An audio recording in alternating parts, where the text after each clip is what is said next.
Stu Journalism and the New Brunswick Beacon present The Basement Files.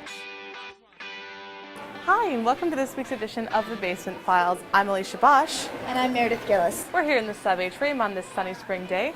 Our top stories are: St. Thomas University's Relay for Life has a successful fundraising run once again.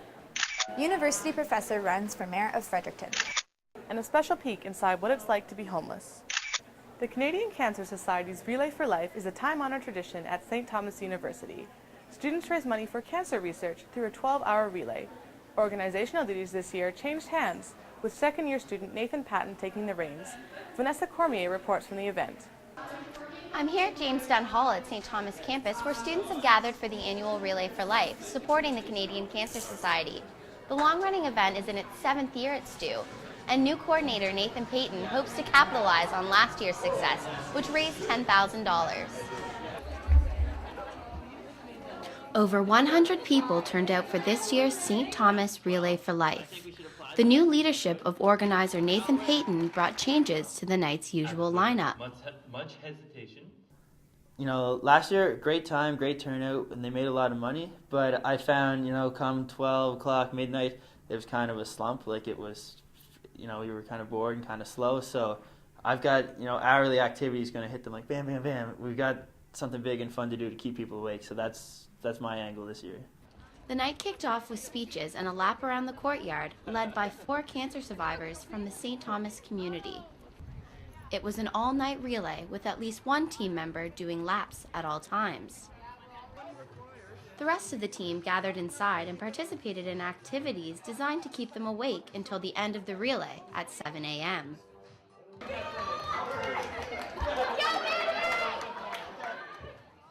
Fourth-year student Thomas Cray says his $10 entry fee was money well spent.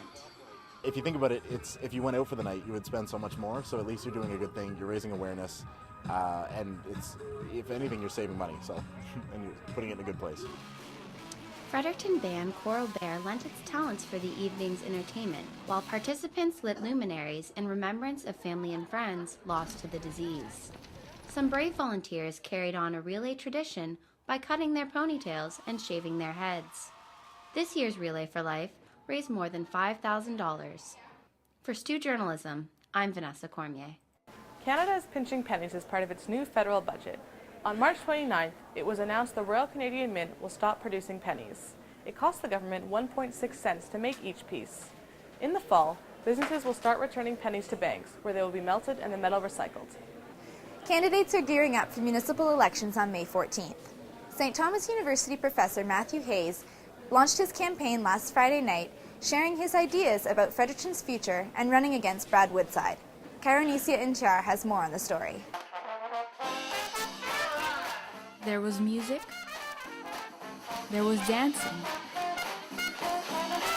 and there was politics. A Fredericton crowd gathered last week to hear candidate for mayor Matthew Hayes present his 12 ideas about the city's future. We want to draw innovative, creative people to work in our economy. We need to have neighborhoods where those people want to live in, where they want to go for coffee in, where they want to meet people in. Among supporters, St. Thomas University students who know him from classrooms have volunteered to organize Hayes' campaign.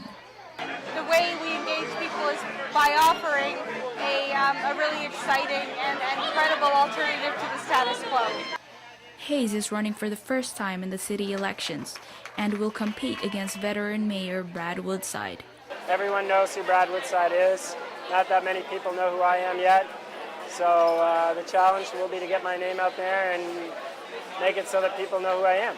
The elections are just around the corner, and no matter who wins, the people of Fredericton want their city to change for the better. We have a very, very good city, and it's time to bring it into the 21st century. Candidates have 6 weeks left to engage people in their campaigns, but that is not enough. You can have support on social media, you can have support all over the place. Support is good, but will they vote? The biggest challenge the candidates will face in the city elections is not about getting their ideas across. It's about getting people to vote. For STU Journalism, I'm Karonisia Inchar.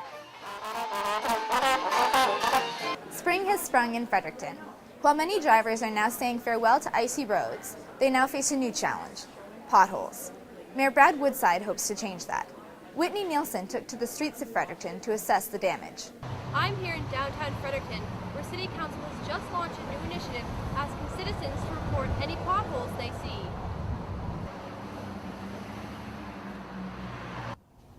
It's that time of year again, pothole season. With warmer temperatures and the lack of snow, drivers are now noticing the toll winter took on our roads. And Fredericton is no exception. That's why Mayor Brad Woodside launched the Report a Pothole program. It's designed to allow residents the chance to let Woodside know when they find a pothole. So I wanted to create some awareness to the public that, first of all, we're doing all we can do, which sometimes isn't good enough, but it's just the climate, it's the place that we live. He points to social media as one of the reasons it's been so successful. Boy, I get a lot of emails. As a matter of fact, I've had a lot of people on Twitter tell me where there's some real bad ones, and then I've had them a couple of days later thank me for bringing it to Public Works' attention. And there were some bad ones, and they were addressed. Dylan Gamble, roads manager, says the potholes are filled depending on the weather and how much other work the roads crew has. It depends on the week. Like if we have a week where there's 300 potholes out there, it'll take us longer to get to number 300, but on a slower week, and it also depends on if we're plowing. Because the staff we have that plow sidewalks, salt the roads, plow the roads, are the same staff that actually fill the potholes. The city's website describes how potholes are formed and tells residents they can report potholes by telephone, email, or even Facebook. For now, it looks like Fredericton drivers will have to deal with the potholes in exchange for warmer weather. For Stu Journalism, I'm Whitney Nielsen. Often in the back of our minds, or spotted out of the corner of our eyes, homeless citizens live their day-to-day lives in Fredericton. But the last few years, their situation has been getting better. Kyle Douglas went to the men's homeless shelter to find out why.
This is Pat Moore.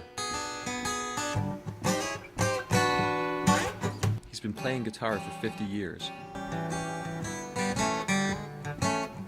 He's also been homeless for 8. The tattoo on his arm is a testament to his favorite guitarist, Jimmy Page from Led Zeppelin.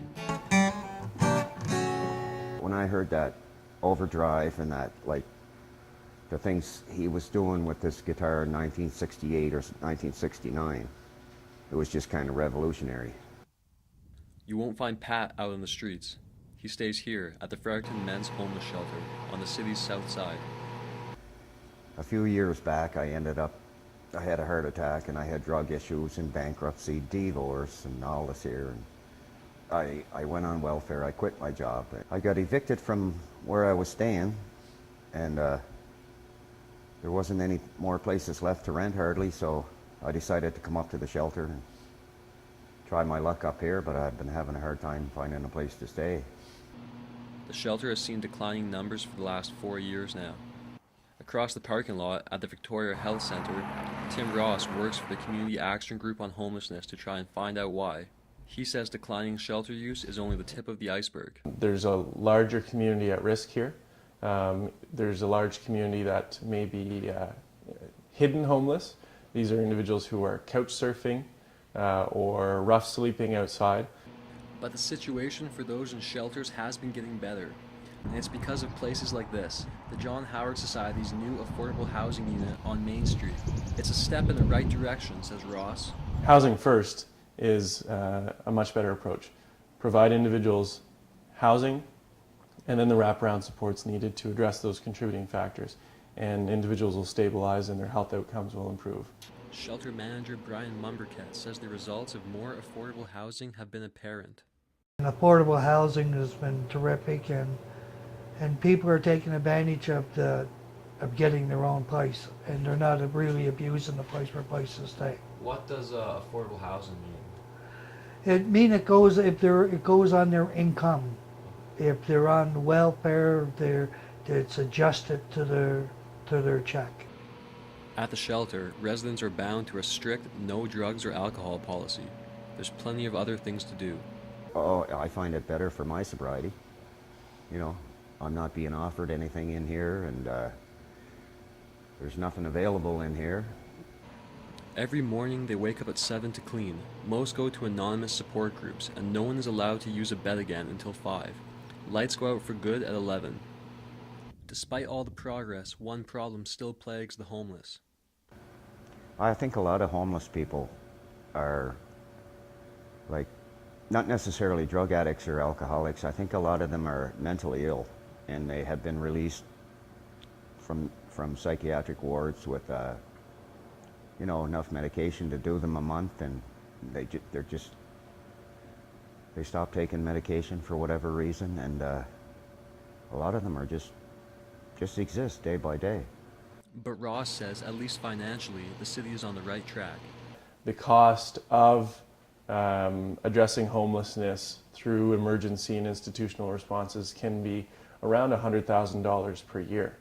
Versus 35, right? Versus, you know, $24,000 to $35,000 a year for supportive, affordable housing using a housing first approach. Signs of religion are everywhere among the homeless. At the shelter, Bibles and crosses are on display. But for more, healing and peace are journeys he takes alone. No, not organized religion. No, I'm Catholic, but you know, I haven't been at church for a long time. But in my program, we believe in what's called a higher power, and you know, call him God if you want. You never know when you might need this place. We don't know what the future brings, and thank God that I'm blessed that I don't have to be here now, but who's to say down the road I won't have to be?